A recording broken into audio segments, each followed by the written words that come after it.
Bonjour mesdames et messieurs, nous sommes le 28 mars 2018. Merci de nous rejoindre sur RTI 1 au sommaire de cette édition. Le président zimbabwéen a été récemment à Abidjan dans le cadre de la 6e édition de l'Africa CEO Forum.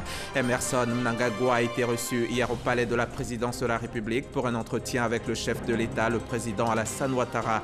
Nous en parlerons en tout début de journal. La 6e édition d'Africa CEO Forum s'est achevée hier mardi ici à Abidjan, ouvert lundi sous le thème Champion africain, l'heure de la transformation. Ce forum a au total réuni des participants de 63 pays, dont 43 africains, des panélistes de haut niveau et des chefs d'entreprise venus de tous les continents.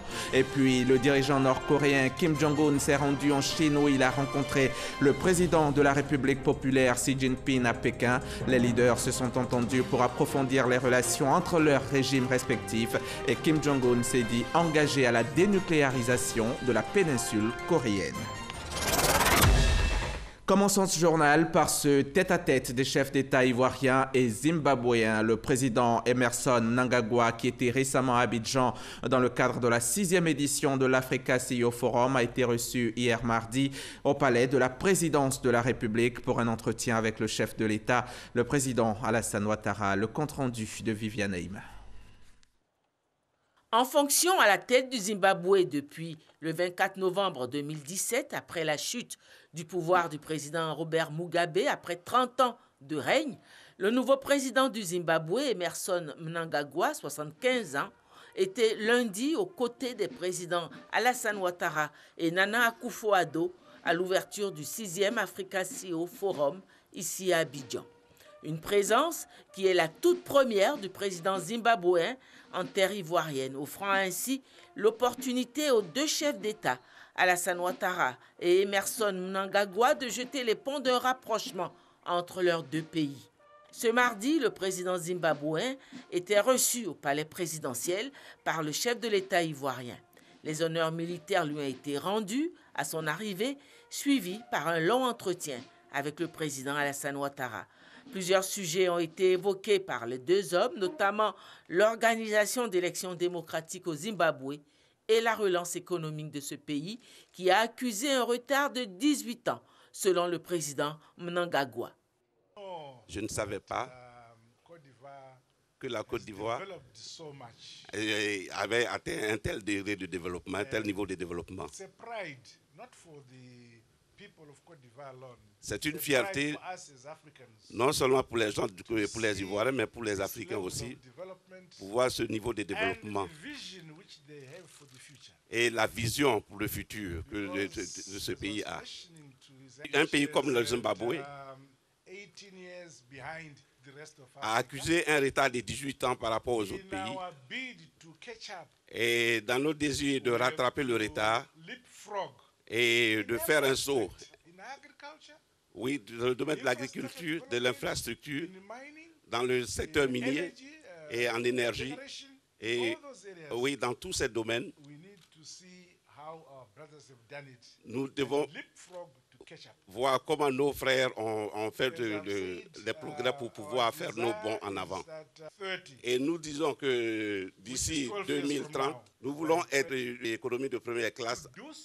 Le Zimbabwe est ouvert au business.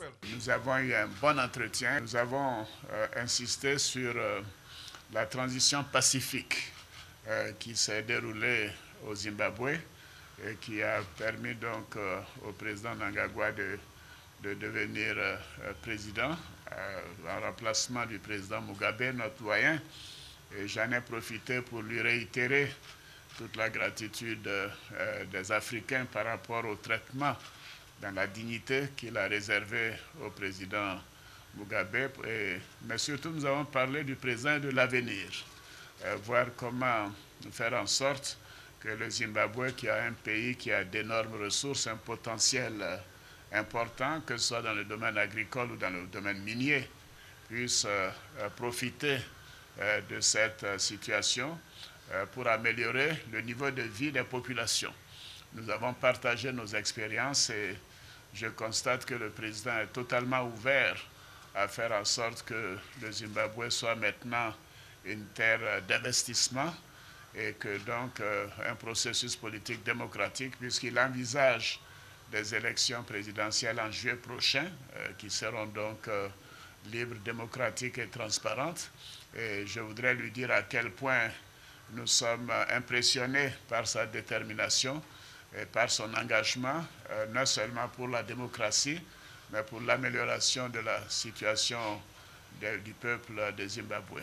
Monsieur le Président, toutes nos félicitations et tous nos vœux pour vous et pour le peuple de Zimbabwe.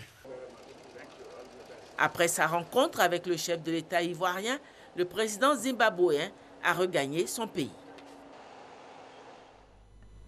Le président ghanéen Nana Akufo-Addo était lui aussi à Abidjan dans le cadre de ce 6e Africa CEO Forum, forum en marge duquel les présidents ghanéens et ivoiriens ont paraphé un accord lundi. Les deux pays, premiers producteurs mondiaux de cacao, ont décidé de s'unir pour contrôler le marché. Retour sur cette signature d'accord avec Adama Koné. L'union fait la force. La Côte d'Ivoire et le Ghana unis pour donner un poids commercial au poids quantitatif de 60% du cacao mondial. Conscients que la richesse se trouve dans la transformation, les deux pays viennent de décider d'encourager l'usinage de leur production nationale. Conséquence directe d'une telle politique, la réduction de l'offre de produits bruts. Toutefois, les productions transformées doivent être écoulées. Il faut trouver des débouchés et le premier marché pourrait être celui de l'Afrique. Le potentiel existe. Tout le continent, représentant 73% de la production mondiale de cacao, ne consomme que 3,4% du chocolat vendu dans le monde. Toute chose qui explique la volonté des présidents ivoiriens et ghanéens de promouvoir la saveur chocolat dans les consommations des Africains, et bien au-delà du continent. Tout naturellement, tous ces projets seront portés par le privé, d'où l'appel lancé aux opérateurs à explorer et saisir l'opportunité que représente le secteur de la transformation du cacao. Les chefs d'État ont cependant à l'esprit que l'industrialisation se fera dans la durée. Dans l'immédiat, il faut relever le niveau de revenus des paysans, ce qui explique la nécessité d'harmoniser les politiques de commercialisation. Une sorte d'entente de mise à marché pour doper les prix. Le premier test sera sans nul doute l'annonce concomitante des prix de campagne. Belle saison en perspective pour les producteurs et partant pour l'économie cacaoyère.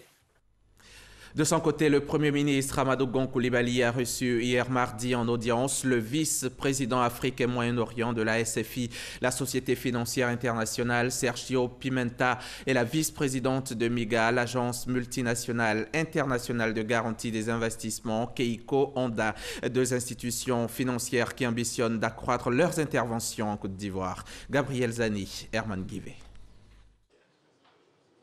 Une délégation conjointe de la Société financière internationale, SFI, et de l'Agence multilatérale de garantie des investissements, MIGA, reçue par le Premier ministre Amadou Gon Coulibaly. Au cœur de leurs échanges, les questions d'investissement, d'assistance technique au gouvernement et aux entreprises publiques et privées. Nous avons eu l'opportunité d'avoir un échange sur nos possibilités d'intervention en Côte d'Ivoire pour soutenir les plans de développement économique et social du gouvernement. Et nous avons eu une réunion très fructueuse. En clair, ce sont des appuis directs et financiers à plusieurs secteurs. Alors nous avons donc évoqué dans ce cadre plusieurs secteurs d'intervention possibles au niveau de la SFI et de la MIGA. Le secteur des transports avec les ports, l'aéroport, le secteur aérien dans son ensemble. Nous avons également évoqué le secteur de l'énergie, où les deux institutions sont déjà présentes et où elles entendent accroître leur intervention dans le pays. La question de la transformation des matières premières agricoles, principalement le cacao et l'anacarde. Et enfin, nous avons évoqué la question des logements sociaux, où les deux institutions sont prêtes à nous accompagner, et principalement la SFI. Pendant que la Société financière internationale SFI encourage la croissance du secteur privé en mobilisant des capitaux en vue du financement des projets viables, la MIGA garantit les investissements directs du groupe de la Banque mondiale. Ouvert lundi dernier sous le thème « Champion africain, l'heure de la transformation », le Forum Africa CEO a refermé ses portes hier mardi. Les chefs d'entreprise, les partenaires au développement et autres investisseurs ont pu repartir satisfaits d'Abidjan. Cette édition 2018 a enregistré une participation record de 1600 chefs d'entreprise qui ont été tous unanimes sur le potentiel de transformation de l'Afrique. Les outils pour y arriver restent le digital, la bonne gouvernance et l'investissement dans l'ingénierie. Noël Niagno. Champion africain, l'heure de la transformation. Sur 2 jours, des directeurs généraux ou CEO d'entreprises d'Afrique qui ont pillon sur rue ont passé au scanner cette problématique. La première satisfaction réside dans le niveau de mobilisation et sa qualité. Ce forum a réuni 1600 décideurs économiques du monde entier. Et donc encore plus que l'année dernière à Genève et plus qu'il y a 2 ans à Abidjan, c'est une preuve de l'intérêt grandissant de l'Afrique. Mieux, ces filles et fils d'Afrique ont passé au crible toutes les pistes de solutions susceptibles d'aider à la transformation de l'Afrique. Parmi celles-ci, investies dans le digital. Aujourd'hui, en Afrique, nous produisons à peu près 250 000 ingénieurs chaque année. Le chiffre comparable en Chine, c'est 2,5 millions d'ingénieurs. En Inde, c'est 1,2 million d'ingénieurs chaque année. Nous sommes encore à 250 000. Notre plus grand challenge, c'est qu'aujourd'hui, il ne s'agit pas d'aller former, avec tout le respect qu'on leur doit, toutes les spécialités dans les sciences humaines, etc. Tout ça, c'est très important. Mais aujourd'hui, on a besoin d'ingénieurs. En attendant de combler ce déficit CRIA, des conditions sont à observer. Le premier sujet, c'est de renforcer le dialogue public-privé, c'est de faire en sorte que les entreprises, le secteur privé africain soient associés beaucoup plus en amont sur les décisions qui sont prises sur les politiques publiques. Aujourd'hui, le classement moyen de l'Afrique dans le classement Doing Business de la Banque mondiale, c'est la 141e position sur 190. Ça n'a pas bougé depuis 10 ans et tant qu'on n'a pas réglé ce problème-là, à savoir que l'Afrique progresse plus vite qu'un certain nombre de ses concurrents internationaux, je ne pense pas que l'Afrique pourra avoir tous les paramètres pour son décollage. Le deuxième sujet, c'est qu'il y a des questions de politique publique comme l'éducation qui sont maintenant au cœur des enjeux. Pour qu'une entreprise puisse se développer, elle a besoin d'une main-d'œuvre qualifiée dans tous les domaines. L'Afrique ne tirerait pleinement parti de ce potentiel qu'en s'appuyant pour son développement économique sur des champions africains. Et cette notion de champion africain doit être déclinée au niveau de chaque pays. Champ d'observation de ces conditions, les 6 awards de CEO 2018. Parmi ceux-ci, l'entreprise de l'année NCA de Jean Kakou Diagou et Salam. Et avant la clôture de cette édition de l'Africa CEO Forum, le ministre de la Communication, de l'Économie numérique et de la Poste a animé mardi un panel sur l'accès Internet en Afrique. En compagnie d'autres panélistes, pour la plupart des financiers et experts, Bruno Nabagné-Koné a défini des pistes de solutions pour rendre plus accessible l'Internet en Afrique, notamment la formation aux nouveaux métiers du numérique sur le continent. Cheikh Koné Aboubakar. Aussi indispensable que les ports, les routes et les barrages, Internet ne cesse de s'étendre en Afrique. Mais les conditions d'accès demeurent un casse-tête chinois pour les gouvernants. Seulement 16% de la population connectée en Afrique et moins de 25% en Afrique subsaharienne a accès à Internet mobile. Au cours de ce panel, il était question de faire l'état des lieux des initiatives publiques et privées, entreprises sur le continent, pour connecter ceux qui ne le sont pas. Pour la Côte d'Ivoire, qui fait office de modèle dans la mise en place d'un écosystème favorable au développement de l'Internet, Bruno Koné a insisté sur la formation de compétences à tous les niveaux de la chaîne des valeurs. Nous avons travaillé autant sur l'environnement réglementaire que sur la connectivité, que sur l'accès, que sur le contenu et bien sûr sur la formation. La formation est clé, tous les intervenants l'ont dit et redit.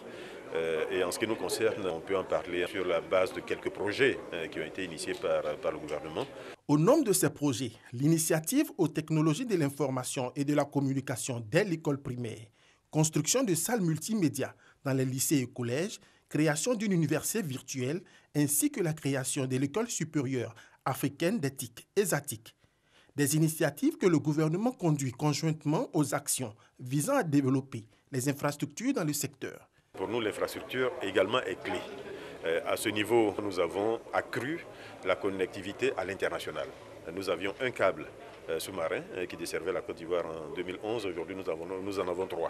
Nous sommes même en train de discuter avec un 4e opérateur. Donc bientôt, nous aurons 4 câbles qui desservent la Côte d'Ivoire.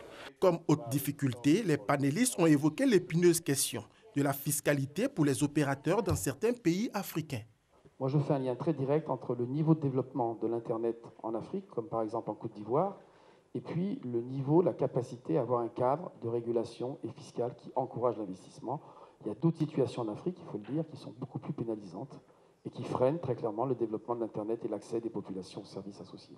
Plusieurs autres problématiques ont été abordées par les panélistes, la question du coût et de la qualité de l'Internet, l'innovation dans les contenus, mais aussi et surtout la problématique de la souveraineté des données par les opérateurs africains. Voilà ce que l'on pouvait dire à propos de cette édition, la 6e édition de l'Africa CEO Forum qui a eu lieu ici même à Abidjan lundi et mardi dernier. À présent, cette interrogation, pourriez-vous un jour mettre en berne votre carrière de banquier pour cuisiner?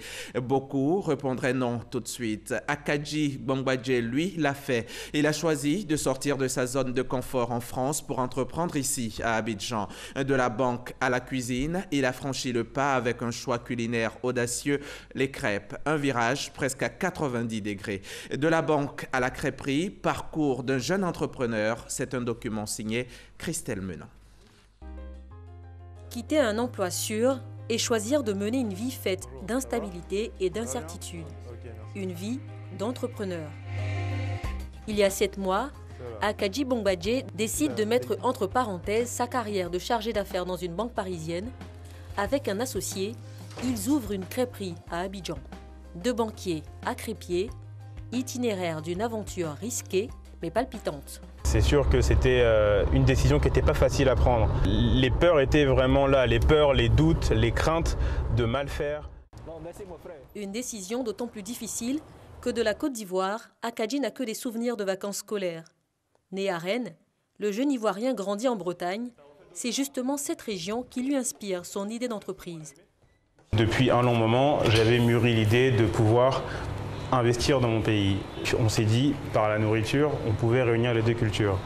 La culture bretonne et la culture ivoirienne. Par exemple, on fait une galette à la loco, qui est assez originale, de la banane plantain dans une galette bretonne. Avant de se lancer, les associés ne négligent aucun détail, du concept à l'offre, en passant par le business plan. Ils n'hésitent pas à faire plusieurs voyages pour leurs études de marché. Les crêpes, ce n'est pas une habitude alimentaire ivoirienne. Comment se positionner sur ce marché et donner aux Ivoiriens le goût des crêpes? On est à l'inverse de la crêperie traditionnelle. On est sur un modèle de restauration dynamique. On est sur un produit accessible. On est sur la beurre sucre qui est à 1000 francs. On ne cache pas nos ambitions, c'est vraiment d'être les leaders de la crêpe en Côte d'Ivoire mais en Afrique de l'Ouest. Je n'avais pas l'habitude des crêpes et là j'ai découvert le coin et 1 ou 2 fois je suis venue et depuis lors je suis devenue une adepte de la chose. Le district d'Abidjan compte 3 crêperies, des enseignes exclusivement dédiées à cette spécialité culinaire. Akadji et son associé choisissent de s'installer à Abidjan Nord et ils sont les seuls dans cette zone. Mais avant de pouvoir ouvrir leur crêperie, que de difficultés rencontrées. Les premiers obstacles, c'est tout d'abord se mettre à jour au niveau de la fiscalité. C'est vrai que c'est des choses qu'on ne maîtrise pas forcément d'un pays à l'autre, faire venir le matériel. Et c'est pas chose simple quand on n'est pas bien entouré et quand on ne se renseigne pas bien à l'avance. Alors qu'on croit que c'est fini parce qu'on a enfin pu ouvrir, c'est à ce moment que le plus dur commence. Il faut gérer le quotidien de l'entreprise tout en préparant son futur. Aucune journée ne se ressemble. Un jour, je peux donc aider ici quand il y a du monde. Sinon, je vais rencontrer des partenaires, des fournisseurs. Je rencontre aussi les partenaires alimentaires pour essayer de toujours négocier au plus près les prix. Pour préparer ses crêpes, Akadji s'appuie sur une équipe de 4 crêpiers. Pour les recruter, le jeune entrepreneur s'est tourné vers le lycée hôtelier d'Abidjan. Mais il a aussi dû en former. C'était un métier que je ne connaissais pas. Mon cursus scolaire est carrément différent de ce que je suis en train de faire aujourd'hui. Mais la curiosité m'a amené aujourd'hui dans la restauration et en tant que crêpier, voilà, je suis content de ce que je fais. On touche au-delà du SMIC et on est vraiment à l'aise. Prendre soin de ses employés, mais aussi et surtout de ses clients. Donc à chaque livraison, je mets un mot de manière à personnaliser et que chaque client se sente unique au restaurant. Des petits mots glissés dans les paquets de livraison, une présence dynamique sur les réseaux sociaux, émissions télé, séances de dégustation dans les écoles. Il veut démocratiser la crêpe. Le jeune diplômé en marketing sait comment y faire et sait aussi comment s'entourer. En vue, un partenariat avec une boutique de café. Tiens, comment vas-tu, ça va? Ça va et toi? Il y a juste quelque chose que je voulais qu'on regarde ensemble, c'est tout ce qui est street marketing. D'accord, ouais, ok. Non, moi, ce que je me suis dit, c'était de faire un kiosque de 6 mètres carrés, hein, comme elle disait. C'est formidable d'avoir des initiatives comme ça de jeunes Ivoiriens qui reviennent au pays pour créer du business. C'est un produit qui se prête tout à fait au mode de consommation locale rapide et pas cher. Il a toutes les chances d'y arriver parce qu'il a la méthode, la rigueur et il a une très grande capacité à penser loin et à développer le business. Il a vraiment une vision intéressante. Ok, c'est bon pour toi? Moi, Fin de matinée, petit détour à la maison avant de retourner à la crêperie. Akadji réside chez sa tante durant son séjour abidjanais. Son père n'est plus, mais il sait qu'il peut compter sur sa famille, malgré tout. Même si je ne lui disais pas, ça m'a paru risqué, mais il est important de pouvoir risquer aussi pour obtenir quelque chose. On perd toujours quelque chose avant d'obtenir, donc voilà, il fallait juste l'encourager. Akadji et son associé ont investi plus de 37 millions de francs CFA, empruntés en majorité. Quand on lui demande ce qu'il adviendra en cas de faillite, il nous rappelle son âge, 27 ans. Pour lui, c'est maintenant qu'il a droit à l'erreur. C'est maintenant ou jamais.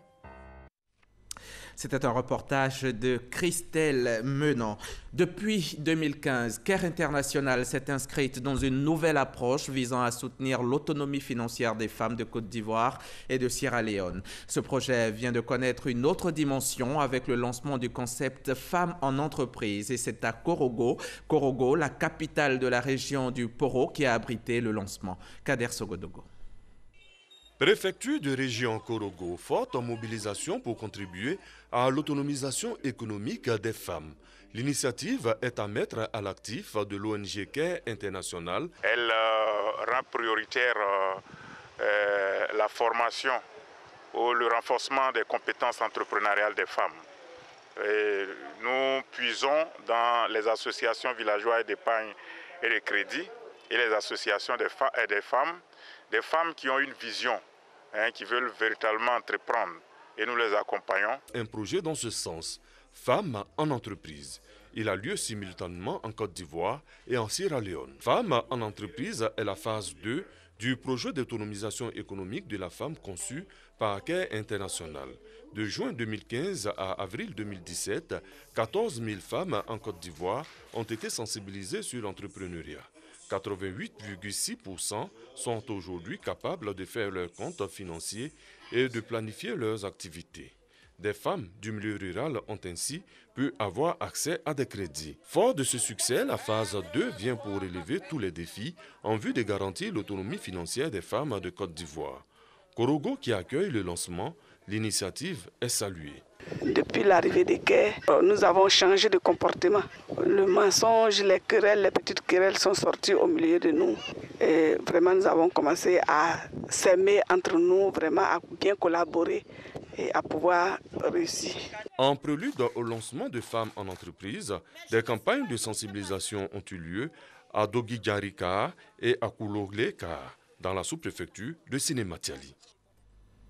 Au chapitre santé de ce journal, intéressons-nous à ce nouveau logiciel présenté lundi par le ministère de la Santé et de l'Hygiène publique.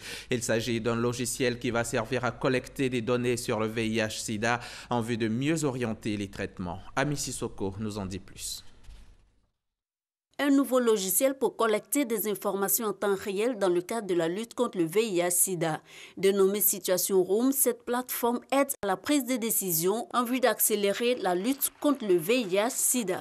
C'est un logiciel qui nous permet d'avoir une visibilité sur l'action sanitaire donc à partir des établissements sanitaires, des districts ou des régions sanitaires. Donc nous prenons donc les données qui sont transmises par toutes ces structures-là et nous présentons ça sous une forme visuelle pour que le décideur, ceux qui n'ont pas l'habitude de se familiariser aux données de santé, puissent avoir une idée de l'efficacité de tous les programmes qui sont mis en œuvre par le ministère de la Santé. La situation Room est une première en Afrique de l'Ouest et du Centre selon l'ONU-SIDA, une initiative du ministère de la Santé et de l'Hygiène publique avec l'appui technique et financier de l'ONU-SIDA. Ça va nous permettre d'améliorer les prestations de services. On peut investir des millions de dollars sans avoir l'impact, parce que pour avoir l'impact, il faut arriver à au moins situer où se trouvent les déficits. Aller vers l'équité sera possible, on aura une plus grande justice sociale parce qu'on a un système d'information en temps réel. Cet outil permet donc d'obtenir les données sur la gestion logistique, les données de routine des centres de santé et les données d'estimation du spectrum. Nous pourrons ainsi connaître la disponibilité des ARV, mais également toute la population sous traitement. C'est vraiment de pouvoir apprécier et vérifier l'efficacité de notre politique vers l'atteinte des 3x90. La situation Room est aussi utilisée dans la collecte des données du paludisme et du cancer du col de l'utérus. Elle existe déjà dans certains pays de l'Afrique de l'Est, notamment l'Ouganda et la Zambie. Et puis avant de poursuivre, sachez qu'il existe désormais le concours régional du reportage humanitaire. Concours lancé ce mardi même qui vise à intéresser les journalistes aux questions humanitaires. C'est un concours ouvert à l'ensemble des radios des pays francophones, Côte d'Ivoire, Bénin, Burkina Faso, Guinée et Togo. Il s'agit notamment des radios nationales, radios commerciales, radios communautaires et rurales, les radios de proximité et web radio. Le concours est à l'initiative du CICR et les 3 meilleures productions seront récompensées. Des productions qui devraient traiter de thèmes précis, dignité de la personne détenue, mieux protéger le personnel médical et les patients lors des situations de violence. Et selon Vincent Pouget de la délégation du CICR, les résultats seront connus le 5 juillet prochain. La Pâques sera célébrée le dimanche prochain. Cette année, Paquino régional du Bélier est à sa 5e édition. Une célébration prévue du 29 au 31 mars prochain. C'est à l'initiative du Conseil régional du Bélier dans le cadre de ses activités socio-culturelles et de promotion touristique de la région. Universitaires et chefs traditionnels sont en réunion pour identifier et impliquer les partenaires locaux, évaluer de façon anticipée ce que sera le colloque de Yamoussoukro afin de prendre les mesures correctives au cas échéant. Ce pré-colloque est également l'occasion d'organiser des ateliers portant sur les thèmes tels que l'histoire, l'identité et l'évolution des peuples Agni et Baoulé, entre autres. On en sait plus avec Sephora Zegui et Cheikh Kone Aboubakar. Chaque année, Paquino régional du Bélier sert d'occasion de rapprochement entre les Baoulés et un peuple choisi au sein des différents groupes ethniques de Côte d'Ivoire pour célébrer la cohésion et la paix. Alliance séculaire Agni Baoulé, quelle leçon pour la consolidation de la paix en Côte d'Ivoire? C'est le thème de cette année. Il suffit que nous soyons nous-mêmes conséquents envers nous-mêmes. En regardant à notre frère Baoulé un frère, et le Baoulé regarde en nous un frère, il n'y a pas de problème entre nous. Et que tous les conflits peuvent trouver un dénouement heureux. Chefs traditionnels et universitaires autour d'une table pour revisiter l'alliance entre Agni et Baoulé et déblayer les sentiers du colloque de Yamoussoukro. Au nom des régions invitées, Akaouli exprime sa gratitude aux initiateurs et promet une forte mobilisation des fils et filles des régions qui le représentent. Notre mobilisation ce jour démontre notre ferme engagement à inonder Yamoussoukro dès jeudi, un territoire conquis, afin d'apporter notre contribution à la réussite de Paquino du Bélier 2018. En plus du colloque qui aura lieu à la résidence de feu Félix Houphouët-Boigny, le 30 mars prochain, Augustin Tiama, représentant à Oussou-Jano Kouadio, annonce de nouvelles dispositions. Sa Majesté la Reine des Baoulés elle-même sera là aussi. Et ça sera sa première sortie officielle. Il est prévu un village de Paquino, cette fois-ci sur la place Jean-Paul II, avec des animations culturelles, avec un défilé des chefs, avec des animations même culinaires, des danses. Ce colloque qui a réuni chefs traditionnels, professeurs d'université et hommes politiques vise à faire connaître les fondements de l'alliance entre Agni et Baoulé et donner à Paquino toute sa place dans le processus de réconciliation inclusive entre les peuples de Côte d'Ivoire. Un mot d'actualité internationale en bref et en images. Le Conseil de sécurité de l'ONU a renouvelé pour un an le mandat de la MONUSCO en RDC à l'initiative de la France. Les diplomates ont unanimement approuvé le renforcement du rôle des 16 000 casques bleus déployés dans le pays. Ils devront assurer la protection des civils congolais et appuyer le processus électoral jusqu'au scrutin prévu le 23 décembre 2018 pour remplacer le président Joseph Kabila. Mais l'ambassadeur congolais a estimé que l'ONU se trompait de priorité. Le dirigeant nord-coréen Kim Jong-un s'est bien rendu à Pékin pour une visite d'une durée de 24 heures, ce que confirme ce 28 mars la presse nord-coréenne et les médias chinois. L'arrivée d'un mystérieux train blindé nord-coréen dans la capitale chinoise avait soulevé de nombreuses spéculations depuis la veille. Selon la presse officielle chinoise, Kim Jong-un a confirmé auprès du président Xi Jinping sa volonté d'organiser un sommet avec le président américain Donald Trump. Il aurait aussi déclaré que la question de la dénucléarisation de la péninsule pouvait être résolue. C'est la fin de ce journal. Merci de l'avoir suivi. Bonne suite des programmes sur la chaîne qui rassemble.